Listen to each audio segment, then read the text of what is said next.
The wedding where secrets shattered an empire. The grand ballroom of the Thompson estate in Palm Beach, Florida, 2025, shimmered under crystal chandeliers, their light refracting like diamonds across marble floors and velvet-draped tables. Laughter and clinking champagne glasses filled the air, a symphony of celebration for my brother Daniel's wedding to Lily Thompson, heir to a fading old money fortune. At 32, I, Jennifer Harper, stood in the midst of it all, chaos erupting like a storm unleashed. Daniel's face was ashen, his tuxedo rumpled as he clutched a shattered champagne flute.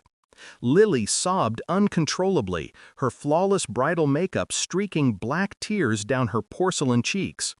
Mr. Thompson, Lily's father, a 65-year-old titan with silver hair and a perpetual scowl, looked like he'd been struck by lightning, his confident demeanor crumbling as he gripped the back of a chair for support.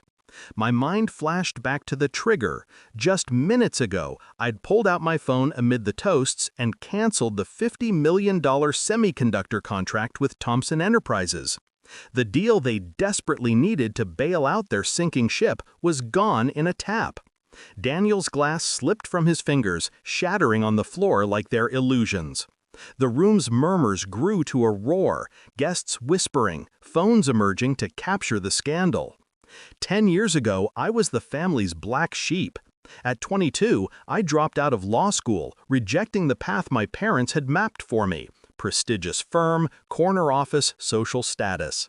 Instead, I poured everything into starting Starlight Industries, a tech startup in a rented garage in Atlanta. Daniel, 25 then, laughed outright at family dinner. "Jennifer's throwing her life away," he scoffed to our parents, Evelyn and Robert, who nodded in agreement, their faces etched with disappointment. They were the type who valued appearances above all, a fancy car over passion, a title over toil. "She'll come crawling back when she runs out of money," Daniel added, his smirk sealing their judgment. While Daniel climbed the corporate ladder at Thompson Enterprises, smoozing his way into Lily's world, I worked 18-hour days in jeans and t-shirts, coding prototypes, pitching to skeptical investors, scraping by on ramen and sheer will. My family never noticed my grind. They were too busy celebrating Daniel's promotions, his bonuses, his engagement to Lily. To them, I was a mid-level executive at some obscure startup, struggling in obscurity.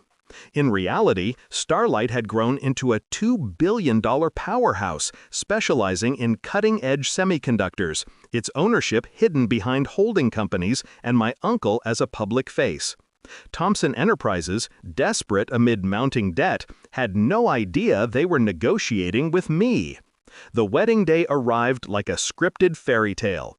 Hundreds of guests, floral arches, endless champagne. I wore a simple yet elegant red dress, a high-end designer piece they wouldn't recognize, blending in as the unsuccessful sister. At the ceremony, I asked Mom where to sit. She waved it off dismissively. "Lily's family has so many important guests. You understand, right?" I did, too well. In their eyes, I was the failure who'd squandered a promising legal career. At the reception, my name was absent from the tables. Lily approached with a fake smile. "We had to rearrange for distinguished guests. The kitchen staff set up a table for you in the back." Daniel appeared, whispering, "Don't make a scene, Jen." That snapped something inside me. The years of condescension, their laughter at my dreams, their blind praise for Daniel while I built an empire in silence. I pulled out my phone, dialed my assistant, and canceled the contract. The room's chatter dulled as Daniel's phone buzzed, his face paling. "What did you do?" he demanded, grabbing my arm. I showed him the Starlight logo on my screen. "That's my company, and your deal's off." Lily accused me of lying. "Starlight's owned by your uncle." I explained calmly, "He's the public face. I built it behind the scenes." I revealed Thompson's secrets: 3 failed product launches, mounting debt, 18 months on borrowed time. Mom pushed through the crowd, flushed and angry. "Jennifer, stop this nonsense. You're ruining your brother's wedding." I pulled up my phone again, showing her Starlight's financials and ownership docs.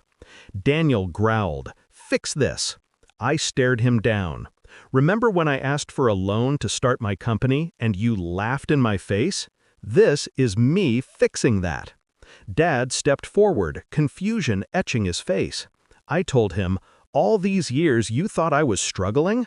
I was building an empire." Whispers grew, phones emerged, capturing the meltdown. Lily's society wedding turned into a PR nightmare. Mr. Thompson, desperate, asked, "What do you want?" I smiled. "I have everything: success, respect, and the satisfaction of seeing you beg." Daniel pleaded, offering a board position. I laughed. "By week's end, I'll own controlling interest in Thompson. Your gambling debts and mismanagement sealed that." The aftermath was swift. Thompson's stock plummeted, clients fled, investors bailed. Lily filed for annulment, her fairy tale shattered. My parents' voicemails shifted from demands to pleas. 3 months later, Mom visited my sleek Atlanta office, looking frail, uncertain. "We've been reflecting," she said. "We were wrong. We thought success was flash, like Daniel's, but you built something real." I asked, "Did you come to apologize or for help with country club fees?" She flinched. "We deserve that. But you're still our daughter."